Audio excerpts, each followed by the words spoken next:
toda la familia. Los temas de sexo o violencia se abordarán con fines pedagógicos. Este programa contiene closed caption. El siguiente programa es financiado con los recursos del Fondo para el Desarrollo de la Televisión de la Comisión Nacional de Televisión.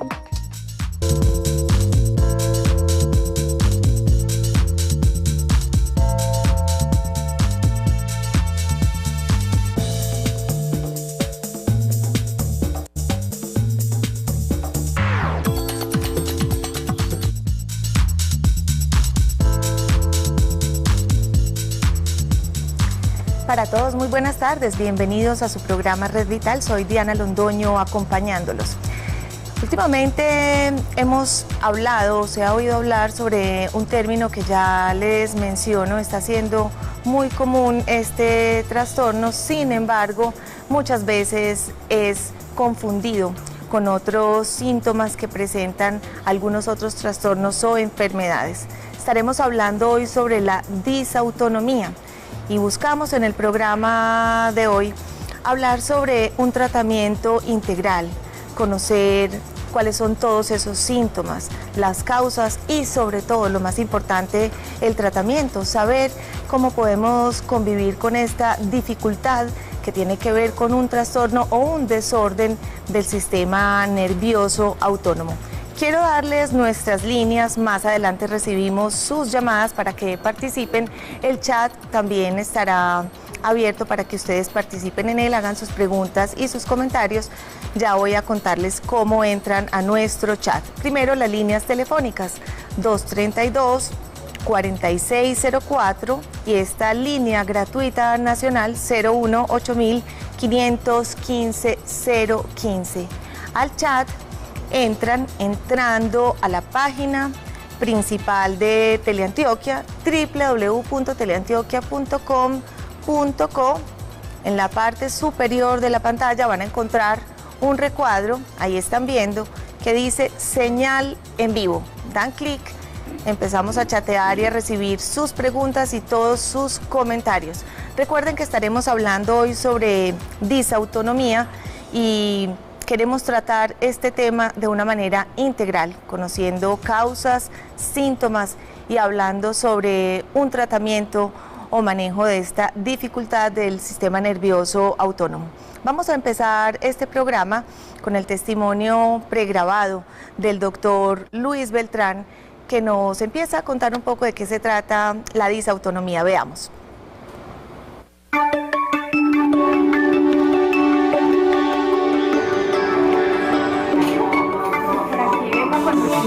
Muchas gracias. Mucho gusto. Hola Verónica, ¿cómo estás? ¿Cómo te ha ido? Doctor, le cuento que me he sentido muy cansada, una fatiga, una debilidad, especialmente en las tardes. Me mareo muy fácil, tiemblo mucho, las manos tiemblo mucho, me da mucho frío, me mantengo como un poquito fría en las manos específicamente. ¿Y hace cuánto vienes con esos síntomas? Bueno, no, pues digamos que no son recientes, sino que se han ido como, uno puede creer que son muy normales, ¿cierto? Porque presenta algún mareíto y es normal, ¿cierto? Pero digamos que se han ido como incrementando y juntando todos estos síntomas, entonces eso es lo que ya me está preocupando. Indudablemente están concordando con un síndrome, no estoy hablando de enfermedad, sino de síndrome. Síndrome es un conjunto de características de una situación y no necesariamente guarda relación con la enfermedad. Entonces nos está concordando con un síndrome que se llama la disautonomía. Fundamentalmente hace que las personas desde edades muy tempranas empiecen a manifestar toda esta clase de síntomas que acabamos de ver. Los más significativos son estados de somnolencia más o menos constante. Bajan los estados de ánimo en las personas. Usualmente empiezan el día muy animados, pero en la medida que transcurre va descendiendo su estado de ánimo. Es como si perdieran las fuerzas, de tal manera que al concluir el día, las personas no les provoca sino estar recostadas, reposando, que nadie las moleste, se vuelven hipersensibles. Un componente del tratamiento es de tipo cognitivo. Nosotros trabajamos en nuestro centro con psicología cognitiva. Entonces, a través de esto se le enseña a las personas cómo deben manejar este síndrome, cómo deben de comportarse socialmente, y también nos reunimos con las personas más cercanas para que ellos empiecen a entender esa condición.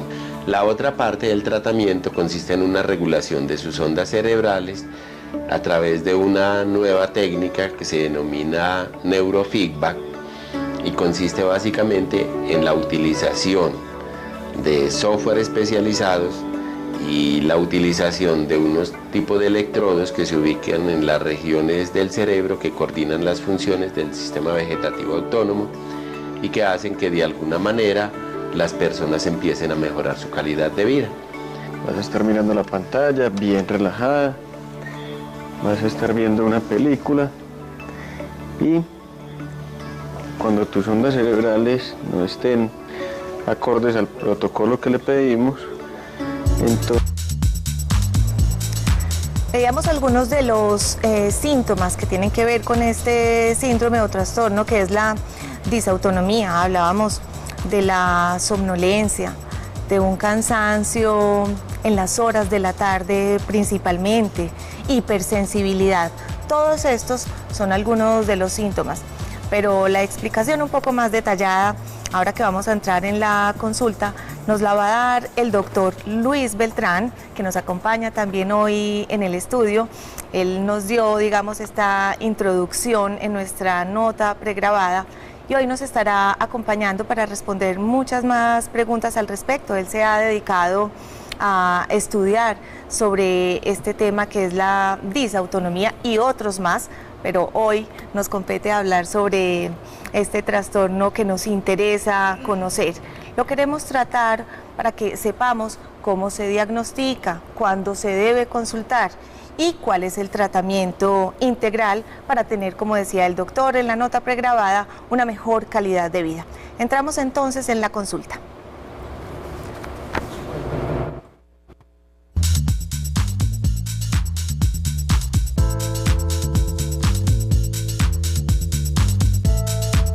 Doctor Luis Beltrán, PhD en psicología, director del Centro de Psiconeurofeedback, nos acompaña. Bienvenido, doctor. Muchas gracias por acompañarnos. Gracias, Dianita.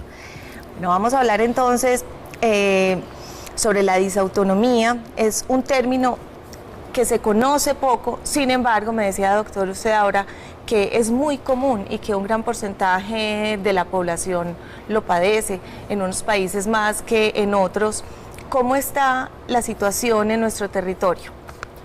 En nuestro territorio la disautonomía se está volviendo cada vez más prevalente. Está calculado que en Colombia, en algunos estudios que han hecho, oscila entre el 8 y el 10% de la población. Generalmente se ve más en la población infantil y juvenil, pero también es bastante significativo en la población adulta. Este trastorno se empezó a estudiar desde el siglo XIX y se conocía con el nombre de neurastenia. Neurastenia significa sistema nervioso débil. Entonces se creía inicialmente que estas personas tenían un sistema nervioso que no era fuerte, no era capaz de resistir los embates diarios y eso hacía que de alguna manera las personas fueran perdiendo sus fuerzas paulatinamente en la medida que transcurrían las horas del día. Esta denominación llega hasta mediados del siglo XX más o menos, donde algunos estudios empiezan a profundizar más en el tema y a darse cuenta que en últimas se debe a una disfunción del sistema nervioso autónomo, por una descoordinación que se da entre el sistema simpático y el parasimpático, unido con el vago, que son sistemas nerviosos que hacen que las personas tengan coordinaciones específicas a nivel motor. Sí. Doctor, las causas.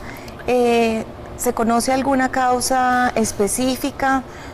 ¿Por qué, decía usted, se presenta un poco más en la población infantil y en los jóvenes, aunque también es significativa en los adultos, pero se ve más en esta otra población? Bueno, se ve más en la población infantil y juvenil por los estados de maduración de los procesos neuronales. En la medida que esos estados de maduración parecen afianzarse más, algunos de estos síntomas desaparecen. En cuanto a las causas que me preguntas, pues son diversas, no podríamos atribuirlo a una sola de ellas. Sí. Podemos, por ejemplo, identificar pues, el factor genético, que indudablemente tiene un papel muy importante. Por eso en las historias clínicas uno generalmente empieza indagando si en la familia ha habido antecedentes relacionados con este problema, o mejor con esta condición de vida, porque no podemos decir que sea un trastorno propiamente, sino que es una condición de vida de las personas. De la manera que hay unos que son extrovertidos y otros que son introvertidos, también diríamos que hay personas que tienen disautonomía, o sea, tienen una forma tal que su sistema nervioso les funciona de esa manera diferente y no de otra diferente. Doctor, para seguir ahora con las causas, pero me parece importante que en este momento concluyamos lo siguiente. Usted dice, perfecto. Es una condición, sí, pero se puede presentar en cualquier momento de la vida. Una persona puede haber sentido su energía, su vitalidad, su sueño regular durante su infancia, juventud, y en una edad adulta detectar esta condición y algo la dispara, o cuando nos referimos a esa condición porque aparece en algún momento y no se tuvo desde antes. Muy interesante esa parte para que la aclaremos. Vean, la condición básica es la disfunción del sistema nervioso central autónomo. Sí.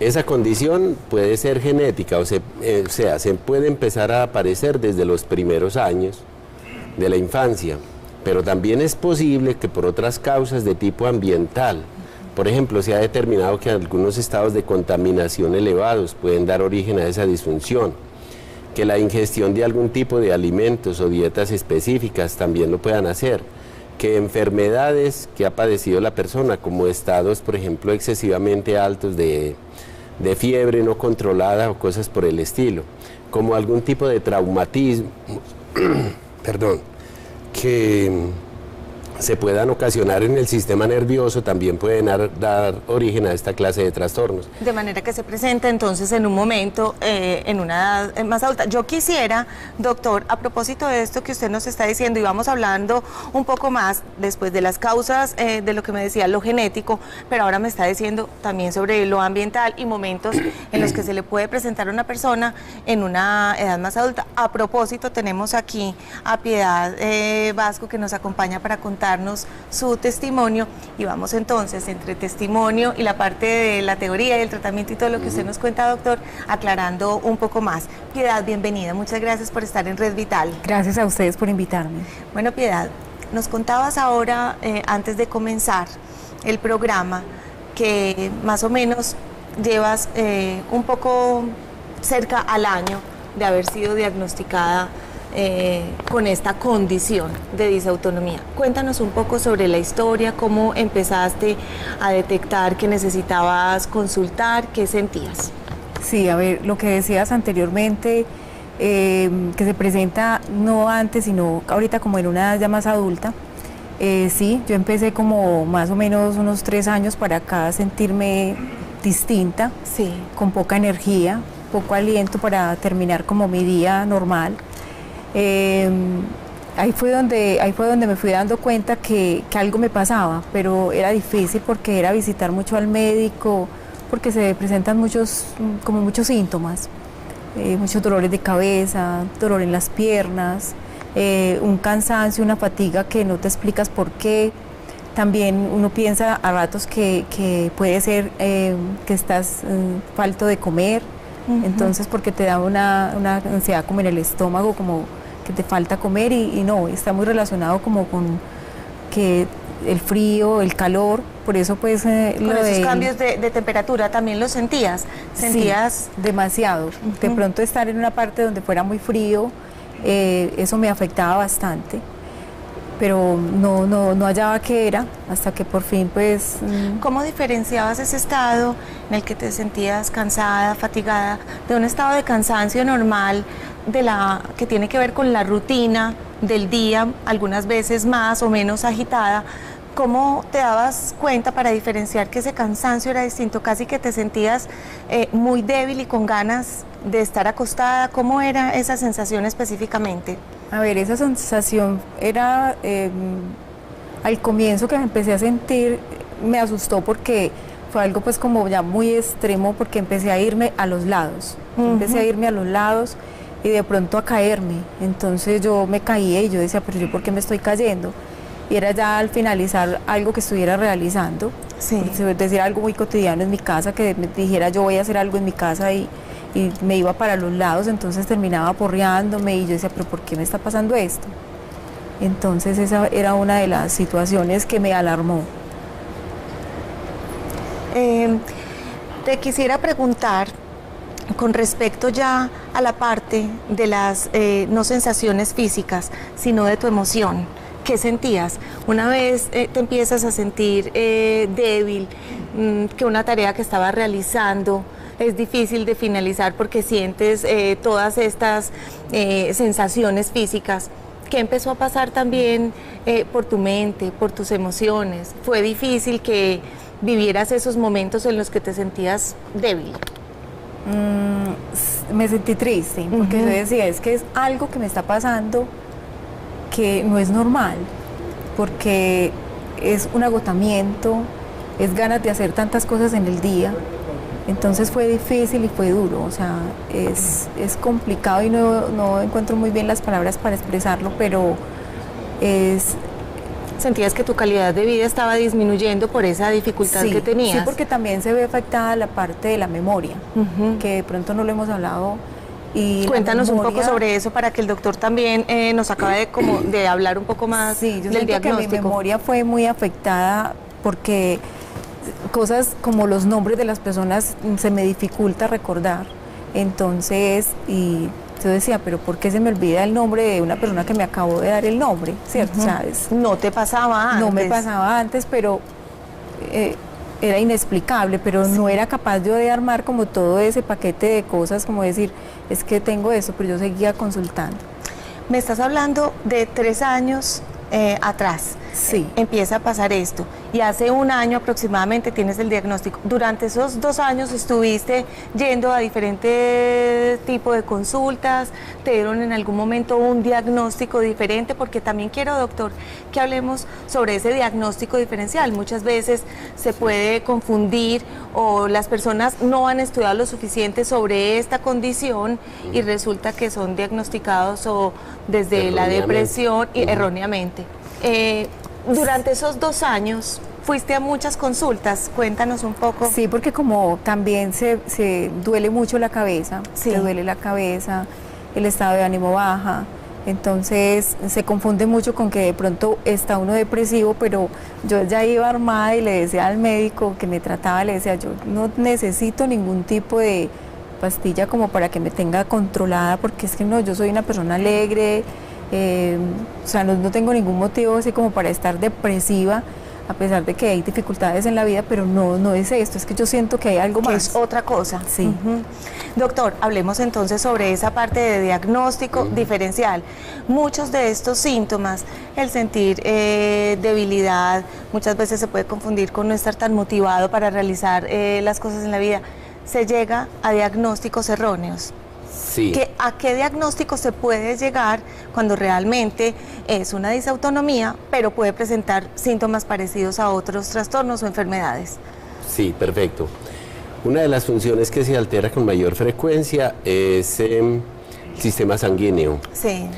Entonces las personas empiezan a experimentar palpitaciones o bajo nivel en las funciones sanguíneas. Entonces aquellas personas que experimentan taquicardia pues usualmente acuden donde el doctor para consultar acerca del funcionamiento de su sistema sanguíneo. Si el doctor que los atiende no está muy familiarizado con este desorden, pues obviamente incluso puede llegar a hacer intervenciones también de tipo cardíaco. Otra de las alteraciones básicas se da a nivel del sistema respiratorio, porque las personas con cualquier actividad se sienten muy agitadas. Sí.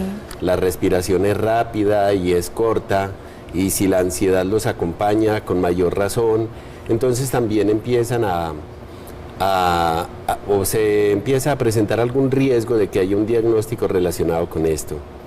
Las personas usualmente también presentan temblor en las manos, incontrolado, que puede ser pues muy significativo o poco significativo, pero a pesar de que las personas quisieran tener sus manos quietas, no lo pueden hacer.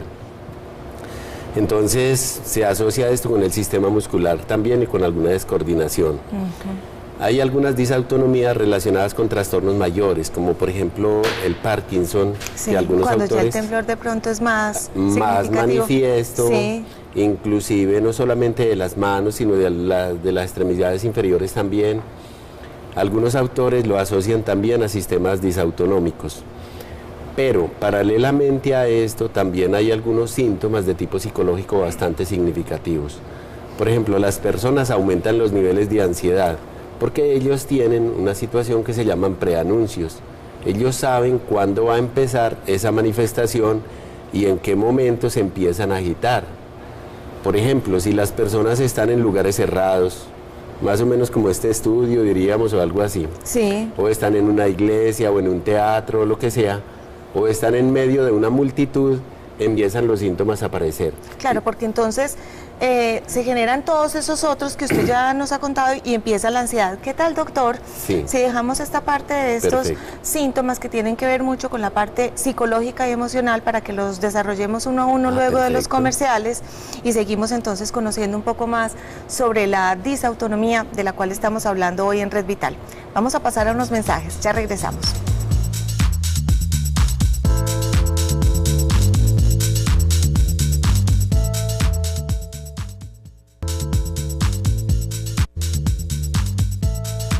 Estamos hablando sobre disautonomía en su programa Red Vital. Tenemos una encuesta que tiene que ver con todo esto que hemos desarrollado en la primera parte de nuestro programa.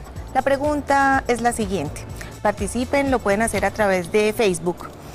¿Cuáles creen o cuál crees que las alternativas para cuidar nuestro sistema nervioso? ¿Cuáles son esas alternativas? A, no existen alternativas para esto.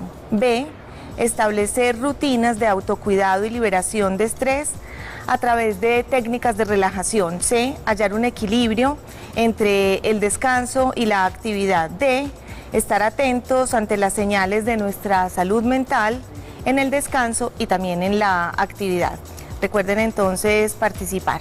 Ahora estábamos hablando, doctor, sobre una mayor prevalencia de esta situación, la disautonomía, en los jóvenes o en los niños. Y precisamente está con nosotros Juan Carlos Ramírez, él es estudiante universitario y nos contaba y les va a contar a ustedes cómo él observa dentro de la población universitaria, sus compañeros y compañeras, que se presentan una cantidad de estos síntomas. Ya tú nos cuentas, Juan Carlos, y el doctor nos hablará si es que en la población universitaria hay condiciones también ambientales que puedan interferir en esos estados emocionales y físicos que agrupan este trastorno o esta condición. Juan Carlos, bienvenido, muchas gracias por acompañarnos. Muchas gracias, Diana. Bueno, qué rico que estés acá. Ahorita nos decías, si no es en una compañera, en un compañero que veo estos y estos síntomas, estoy pensando entonces en que se está presentando en ellos algo parecido a lo que estamos hablando hoy. ¿O será que son condiciones independientes, pero la calidad de vida en este momento está haciendo que se presenten estas situaciones relacionadas con la ansiedad? ¿Cuáles son esos síntomas específicamente que tú ves en tus compañeros y hasta en ti mismo? Bueno, yo quiero empezar más bien planteando algo que hay un desconocimiento muy grande, un desconocimiento mayor, diría yo, del concepto de disautonomía. Yo creo que a usted te dicen disautonomía o te dicen pues algún otro término de los que se han planteado, lo que ha planteado el doctor o la compañera. Yo creo que nadie los conoce, ¿cierto? Aunque los viva. Aunque los viva, lo que decíamos en un principio. Vamos a hablar sobre este término, no se conoce, pero parece ser o es muy común. Entonces, digamos como al menos en el contexto donde yo me rodeo, digamos, un medio universitario, en el trabajo, en la misma familia, vemos que hay una gran población, digamos, como de estudiantes, compañeros, que tienen dolor de cabeza, tienen mareo, tienen sudoración, malestar general, pero entonces ¿con qué se asocia eso, cierto? Pues hablo y voy a hablar en primera persona, al menos a mí, en algún momento lo primero que se manifestó en mí fue como un mareo, ¿cierto? Yo un momento a otro me sentí mareado, pues di un paso y yo dije, no, me voy a caer, pero yo dije, no, pues tomémonos un Dristan o cualquiera de estos medicamentos que venden por ahí en una farmacia, que con eso, porque eso es una gripa, pues, ¿cierto? Va a empezar una gripita. Pasa de una. Pasa muy general en las universidades. La mayoría de los estudiantes, incluyéndome, trabajamos, estudiamos, tenemos un ritmo de vida acelerados, donde no hay ninguna pausa, donde vos llegas a las 6 de la tarde, trabajas de 4 de la mañana, 5 o 6 de la mañana hasta las 12, no haces ninguna pausa y seguís trabajando hasta las 10 de la noche, solo descansas 4 horas, 5 horas y volvés las rutinas.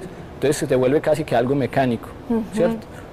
No disfrutas ni siquiera de tu familia, pues llegas, entonces no es solo un ahogo del cuerpo, sino un ahogo mental que tiene uno. Algo importante que dice el doctor que yo quisiera también expresar es que en las universidades, manifestando pues que la mayoría de estudiantes y de personas jóvenes manifiestan estos síntomas. ¿Cuáles síntomas específicamente ves que ahorita me decías, una compañera dolor de cabeza, el de allí es otro? Cuéntame específicamente qué es lo que has visto en tus compañeros y compañeras. Claro, desde el dolor de cabeza, digamos que las niñas pues al menos lo que yo he visto es dolor de cabeza, ay Juan, tengo dolor de cabeza, tengo mareo, ay me voy a caer, dame agüita. El otro compañero, parce, estoy estresado, no doy más. La otra persona inquieta, no se halla en el puesto, uno ve como una intranquilidad, una desconcentración en clase, en las actividades, un aislamiento que muchas veces puede conllevar a otra cosa, que es a una exclusión de los grupos, a una exclusión social, ¿cierto? Ahora me hablabas desde tu punto de vista personal, me decías, voy a hablar en primera persona, me decías, yo empecé a sentir un mareíto, al principio pensé que podía ser una gripa que venía en camino, entonces no le pusiste atención. ¿Tuviste algún otro síntoma diferente al mareo que lo veas asociado a esta condición de la que estamos hablando? Sí, algo me sucedió muy charro, porque cuando te contaba entonces que me dio un mareo, yo dije, no, me voy a tomar alguna pastilla, me la tomé, al otro día seguí peor. Estaba muy asustado, muy alterado, pues nunca me había dado, ¿cierto? Como que uno nunca se imagina pues que se va a marear en un momento y que vas a amanecer y vos estás confiado que eso va a pasar con la pastilla, pero que se sigue incrementando.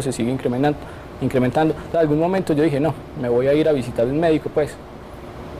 Llegué y lo primero que me dijeron, no, hermano, vos tenés un ataque de pánico o un posible ataque de pánico.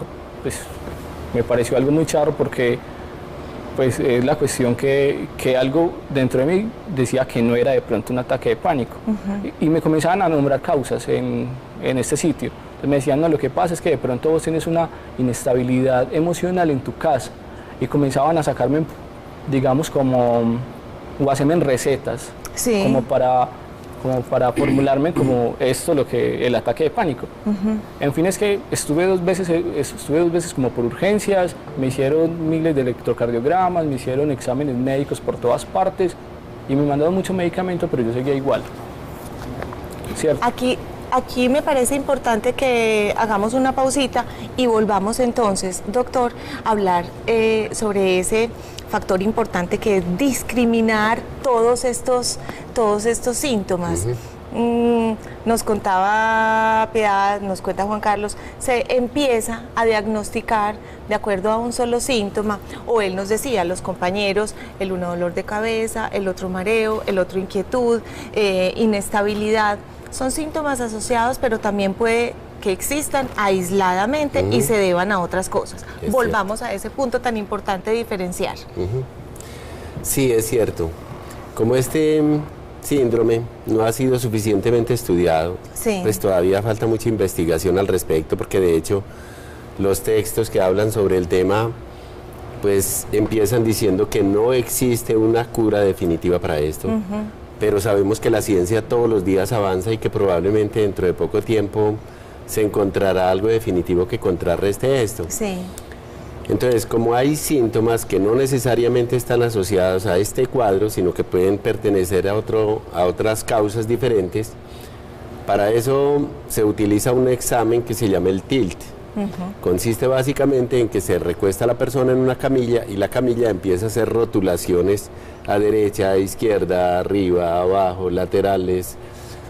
Y hay un aparato que registra cómo se presentan las reacciones del sujeto frente a los distintos movimientos. Entonces, en la medida que la persona está en este proceso de observación, empieza a manifestar los síntomas que hablábamos anteriormente. La taquicardia, el manejo del pulso, porque hay personas que se aceleran y otras que por el contrario tienen una disminución casi total, se bajan. Una ansiedad permanente, se hace en lugares cerrados, eso les aumenta pues también. La sensación de mareo. Hay personas que incluso llegan a desmayarse, como decía ahora Piedad. Una persona, doctor, que no tenga esta condición y se le hace este examen, puede permanecer tranquila en esos movimientos que rotan de un lado a otro esta camilla. Exacto. Sería la forma de descartar la presencia de algunos síntomas que no forman parte exclusiva del cuadro de disautonomía. Doctor, para concluir, y lo teníamos presente para hablarlo en este segmento, rápidamente, antes de pasar a unos mensajes importantes, quiero que acabemos de hablar un poquito de esos síntomas que tenían que ver con lo psicoemocional. ¿De qué hablábamos específicamente? ¿De la ansiedad y de qué más? Estábamos hablando de la ansiedad porque las personas cuando empiezan a sentir la reacción fisiológica, empieza a aumentar el nivel de ansiedad. La ansiedad también tiene la facultad de bloquear algún tipo de funciones, como la aceleración o disminución de la capacidad respiratoria, por ejemplo, o el hecho de que las personas puedan moverse o no con facilidad dentro de un ámbito determinado. Pero hay otra condición psicológica también muy importante, que es la disminución de las facultades cognitivas. Como nos decía ahora Piedad, ella ha sentido una pérdida de la memoria. Exactamente. Las funciones cognitivas son las que están relacionadas con las funciones básicas del pensamiento, de la atención, de la memoria. Y aunque digamos que el ser humano es excesivamente complejo y todo no es disautonomía, para que no caigamos en ese error, porque alguien puede perder también la memoria por otras causas, un Alzheimer, por ejemplo, u otros trastornos diferentes. Lo que tendríamos que mirar es el conjunto de los síntomas que forman la totalidad del cuadro. Entonces, estas personas empiezan a disminuir las facultades cognitivas, les empieza a fallar la memoria, sus procesos de atención son bastante lentos, en algunos niños o jóvenes o adultos inclusive la capacidad de concentración es muy bajita, no resisten estados de atención constante.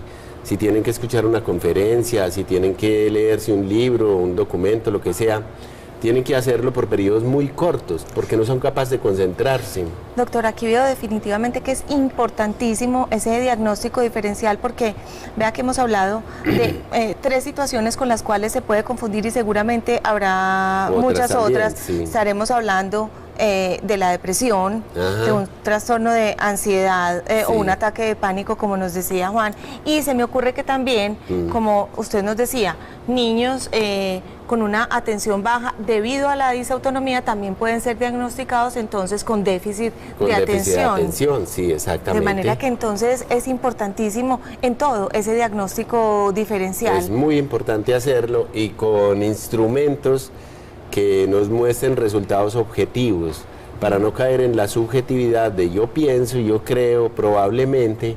Entonces, lo ideal es acudir a técnicas o elementos que están muy desarrollados en el campo del diagnóstico, pues me estoy refiriendo al neurofeedback, por ejemplo, o al TIL, o cualquiera de estos, donde la percepción subjetiva se disminuye en mucho grado. Y se hace un diagnóstico que nos dé adecuadamente la respuesta a eso que está viviendo o teniendo el paciente. Perfecto. Ya entonces vamos a hablar, doctor, después de pasar a estos mensajes, sobre el tratamiento, que es básicamente lo que queremos conocer cuando ya nos hemos dado cuenta que tenemos o no tenemos este trastorno. Vamos entonces a hablar sobre eso y luego vamos a pasar a zona interactiva para que entonces nos llamen. Quiero recordarles nuestras líneas telefónicas 232-4604 y 018-515-015. Vamos a unos mensajes y ya regresamos.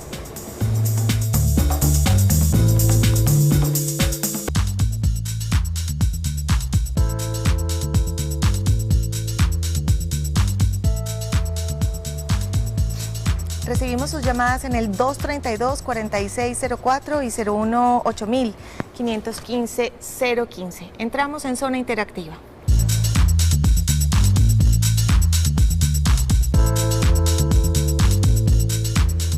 Y Patricia Mejía nos llama desde La Floresta. Buenas tardes, Patricia. Hola, buenas tardes, ¿cómo están? Bien, Patricia, muchas gracias. Bienvenida a Red Vital. Muchas gracias. Básicamente mi pregunta es, pues tiene que ver como con mi estado de ánimo, que hace 2 años no es pues como el mismo. Yo he sido una mujer muy vital y he cambiado bastante. Y en la EPS me han tratado como si fuera una depresión, me han mandado pues como droga, me ha aumentado el peso, eso me aburrió más, entonces me han mandado a hacer ejercicio, me han mandado a hacer un millón de cosas y yo siento que cada vez estoy como más terrible. ¿Cómo llega uno donde el médico, con toda la energía que tiene uno de 30 años, que supone que uno es una mujer feliz aún, y que no lo traten como si uno fuera un hipocondriaco? Además que es muy difícil vos luchar con esto todos los días y decirle a la gente, hey, estoy enferma, hoy me duele la cabeza, hoy me duelen mis rodillas, hoy me duele no sé qué. Entonces, y además de eso tengo problemas de sueño, y además de eso tengo pues una artrosis ya en ambas rodillas. Eso ha sido difícil. La pregunta básicamente es ¿cómo llego yo donde mi médico para que me replantee, o será cambiar de médico? O cambiar de tratamiento, una alternativa diferente. Patricia, muchas gracias por participar en Red Vital. Ya el doctor te va a contestar. Sin embargo, yo quisiera pasar a ti, Juan, porque ahora durante los comerciales comentabas algo parecido y decías, muchas veces llegábamos a la institución de salud y no somos tratados realmente con esa condición que estamos padeciendo, sino que una se va diagnosticando, digamos, sin tener certeza de esa condición. ¿Qué quisieras decir y comentar también con respecto a lo que nos dice Patricia? Varias cosas. La primera es que la situación de salud en general en el país, o sea, que vos llegues en unas urgencias, con un malestar que implica tener unos sentimientos que nunca han estado en ti, eso genera de por sí ya un malestar grandísimo. Vos lo que querés, más que te den una respuesta inmediata, es que te lleguen y te calmen, o no que te calmen de inmediato, sino que te digan, es posible esto, pero vamos a trabajarlo. Entonces, sí, lo primero es que no, el médico no te da tiempo necesario, el EPS o donde estés, no te brinda el tiempo necesario para entender lo que vos tenés o lo posible que puedas tener en el momento. Lo segundo, los medicamentos que te envían, o digamos como lo que te formulan, muchas veces no es adecuado al problema que estás teniendo.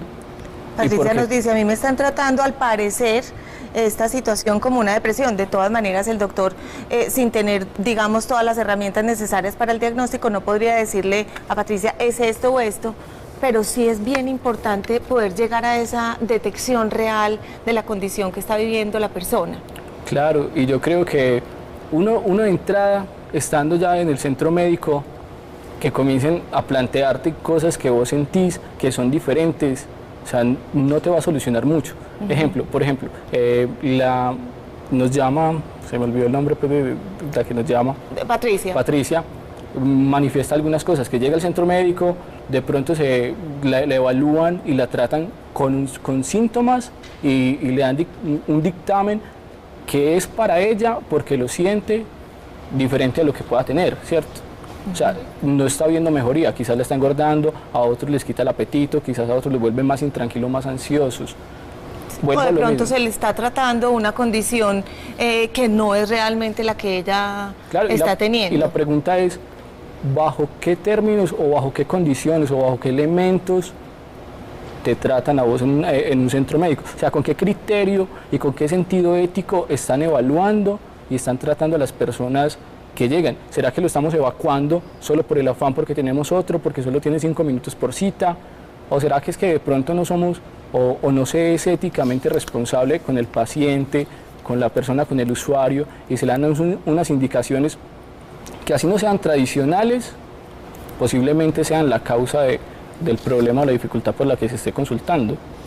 Juan, bien importante lo que resaltas, unido a lo que nos dice Patricia. Doctor, y yo quiero que usted le conteste a Patricia, sin embargo, para que no se me vaya la persona que está en línea, voy a recibirle la pregunta, quizá podamos redondear la respuesta a ambas. Nos llama Mari Bermúdez, desde Ciudad Bolívar. Buenas tardes, Mari. Buenas tardes. Bienvenida.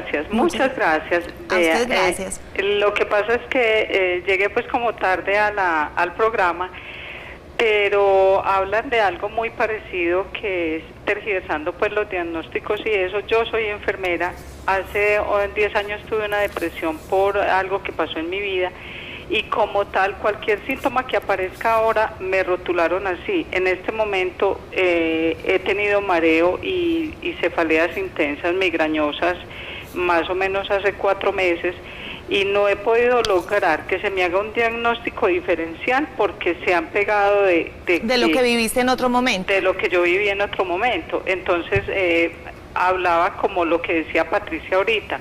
Tengo dolor en las rodillas, se me hinchan las rodillas, entonces todo lo voltearon, es que tengo un estrés reconcentrado, pero no he podido, a pesar de que me mandan los antidepresivos, yo no he podido tener buena tolerancia con ellos. Entonces me he hecho otras terapias, estudio, hago deporte, salgo y todas esas cosas, pero me preocupa mucho ahora que no he tenido ni siquiera un TAC.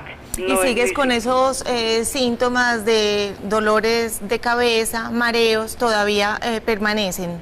Permanecen y están más agudizados hace de 3 meses para acá, pero no he logrado quien me mande un TAC, no he logrado, por ejemplo, que me hagan otro diagnóstico, un neurólogo, sino un médico general. Entonces todo va encaminado y ya entonces la palabra, miran la historia y la palabra que encuentran ahí es vértigo.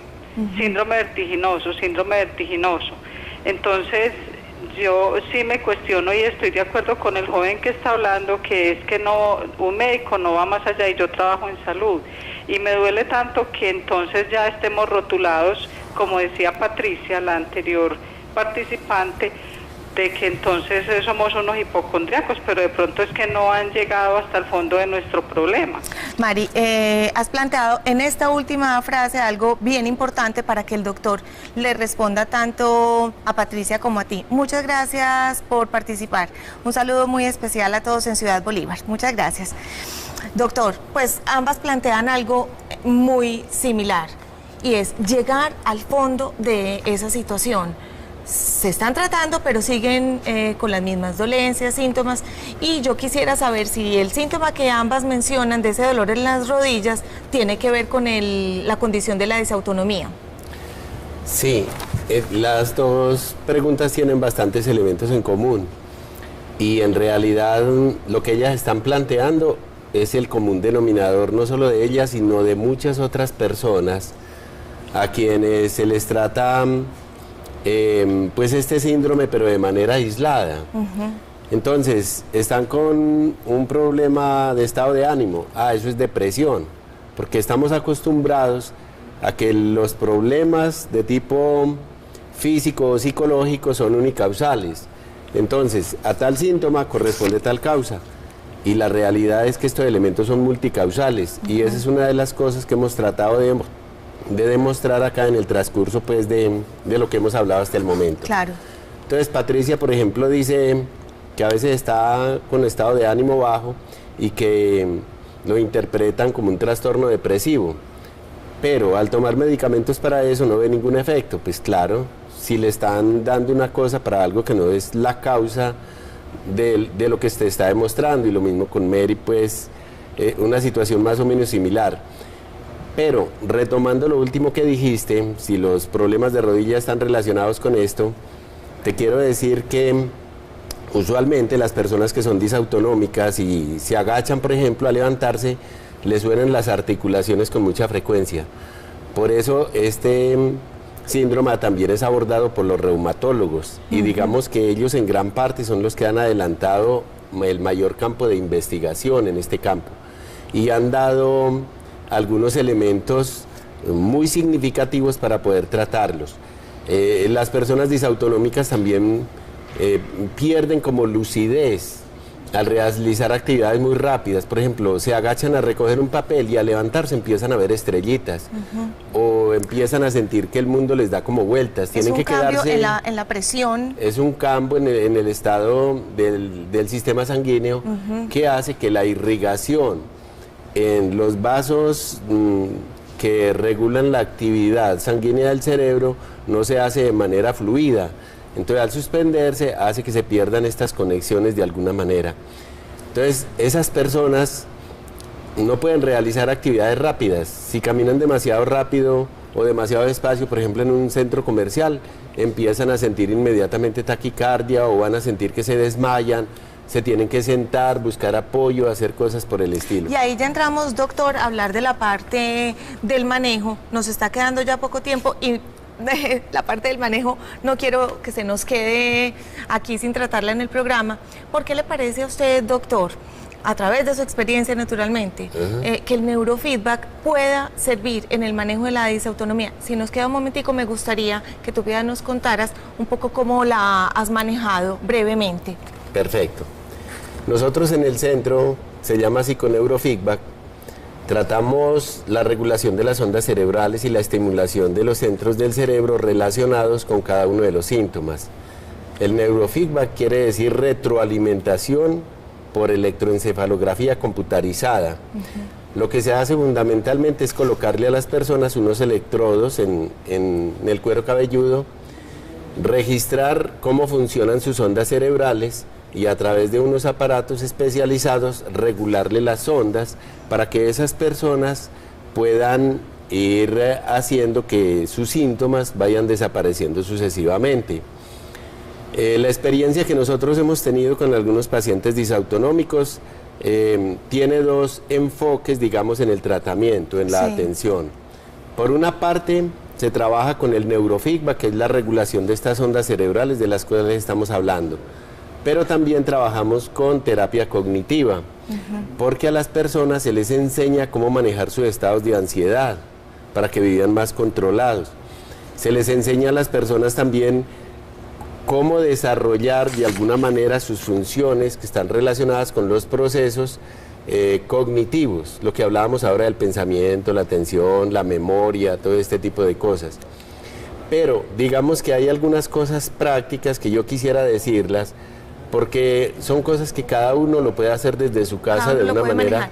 Doctor, yo voy a pasar a estos datos, que tenemos en conexión, los vemos y después resumidamente entonces me cuenta esas cositas prácticas. Perfecto. Vamos a ver entonces estos daticos, pero antes me piden, y es importante que recibamos a Luz Amparo Orozco, que nos llama desde Niquía. Recibimos su llamada y luego le contestamos. Luz Amparo, buenas tardes. Buenas tardes. ¿Cómo está? Muy bien, gracias. Bueno, me alegra mucho, Luz Amparo, cuéntenos. Sí, mi pregunta es, mi mamá es una señora de 79 años. Sí. Desde finales de marzo ya viene presentando toda esa sintomatología. Pensamos que era algo del corazón, por la edad, porque ya tiene una isquemia en el corazón y eso. Entonces, la semana pasada ella estuvo hospitalizada en la cardiovascular. Le hicieron un ecocardiograma con dobutamina, un holter y le salieron buenos. Ahora el médico dice, el cardiólogo dice que está casi totalmente seguro de que es disautonomía. Ya nos estamos gestionando por la EPS para la prueba esa del tinte. Sí. La pregunta mía es, mi mamá ha bajado mucho de peso, la presión se le sube y se le baja.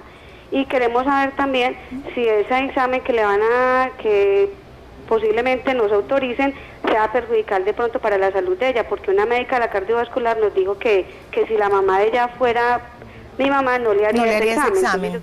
Entonces, bueno, Luz Amparo, vamos a responderte. Había dicho que teníamos unos daticos, pero vamos a darle prioridad a la respuesta a tu pregunta. Doctor.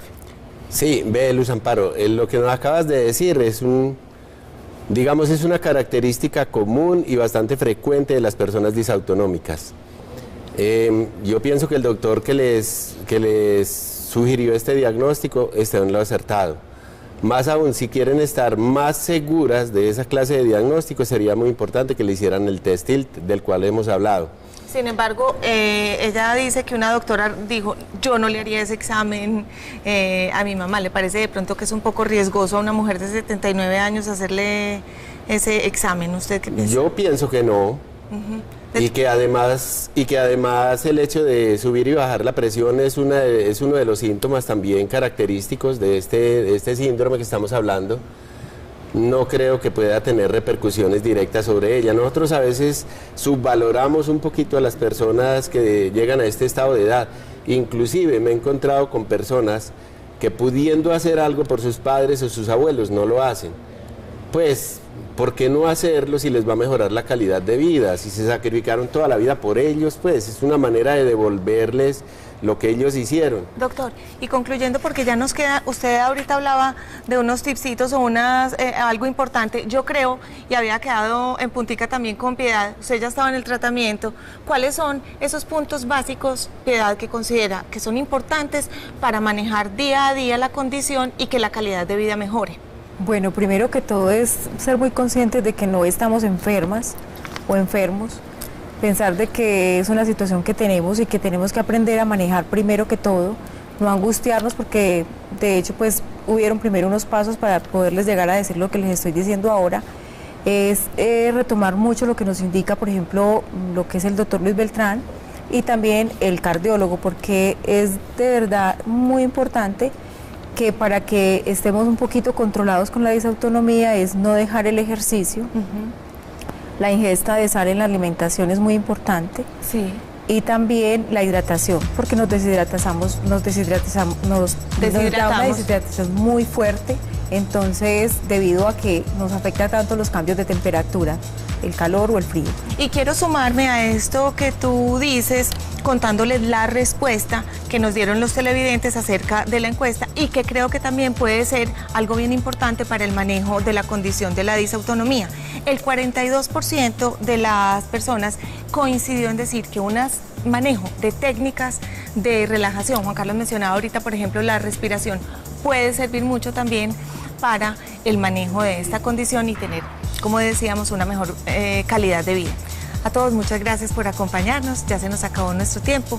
Hemos aprendido sobre esta palabra, disautonomía, que poco la conocemos, pero que se presenta frecuentemente en nuestro medio. Muchas gracias a ustedes y muchas gracias también a nuestros televidentes. Nos vemos mañana, se ven mañana con Ana Lucía Acosta a las 3:30 de la tarde, como siempre en su programa Red Vital.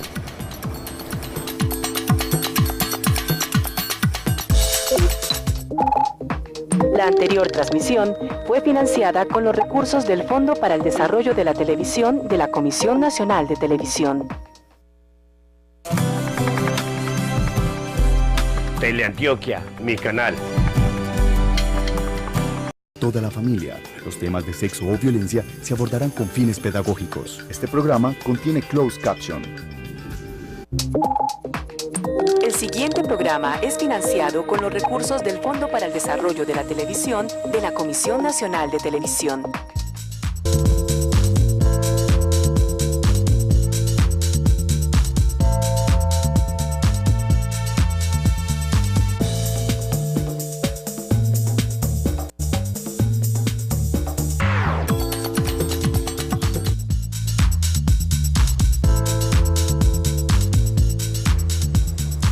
Para todos, muy buenas tardes, bienvenidos a su programa Red Vital, soy Diana Londoño acompañándolos.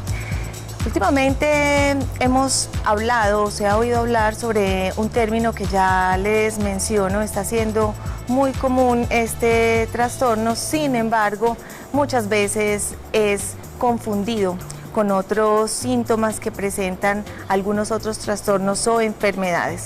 Estaremos hablando hoy sobre la disautonomía. Y buscamos en el programa de hoy hablar sobre un tratamiento integral, conocer... Enseña a las personas cómo deben manejar este síndrome, cómo deben de comportarse socialmente y también nos reunimos con las personas más cercanas para que ellos empiecen a entender esa condición.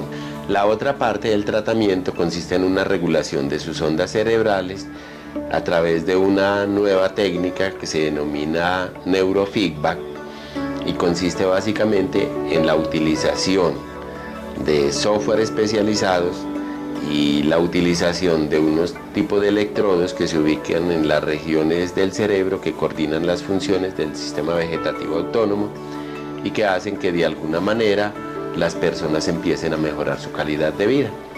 Vas a estar mirando la pantalla bien relajada, vas a estar viendo una película y cuando tus ondas cerebrales no estén acordes al protocolo que le pedimos, entonces... Veíamos algunos de los síntomas que tienen que ver con este síndrome o trastorno que es la disautonomía. Hablábamos de la somnolencia, de un cansancio. Y juntando todos estos síntomas, entonces eso es lo que ya me está preocupando. Indudablemente están concordando con un síndrome. No estoy hablando de enfermedad, sino de síndrome. Síndrome es un conjunto de características de una situación y no necesariamente guarda relación con la enfermedad. Entonces nos está concordando con un síndrome que se llama la disautonomía. Fundamentalmente hace que las personas desde edades muy tempranas empiecen a manifestar toda esta clase de síntomas que acabamos de ver.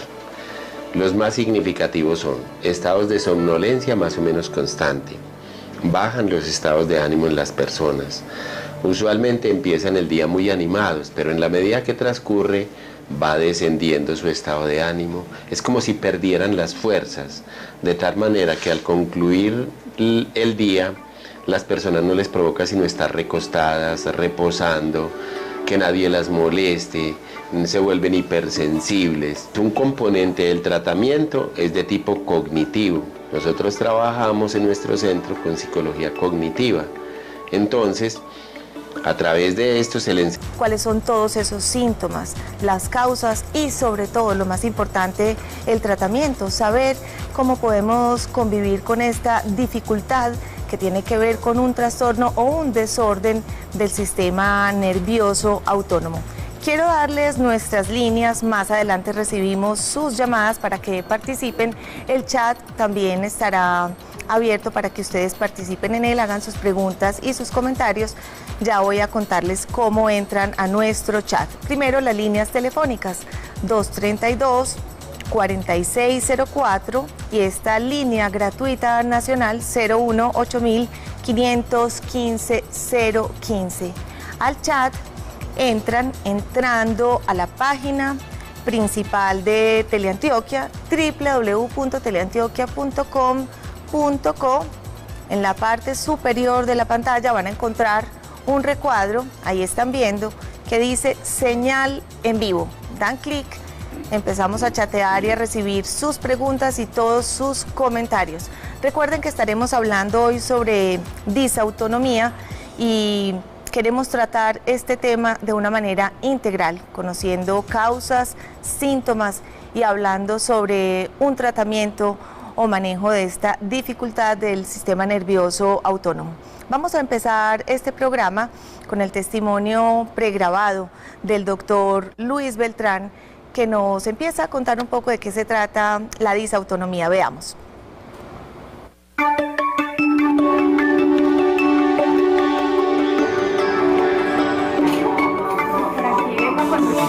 Muchas gracias. Mucho gusto. Hola Verónica, ¿cómo estás? ¿Cómo te ha ido? Doctor, le cuento que me he sentido muy cansada, una fatiga, una debilidad, especialmente en las tardes. Me mareo muy fácil, tiemblo mucho, las manos tiemblo mucho, me da mucho frío, me mantengo como un poquito fría en las manos específicamente. ¿Y hace cuánto vienes con esos síntomas? Bueno, no, pues digamos que no son recientes, sino que se han ido como, uno puede creer que son muy normales, ¿cierto? Porque presenta algún mareíto y es normal, ¿cierto? Pero digamos que se han ido como incrementando.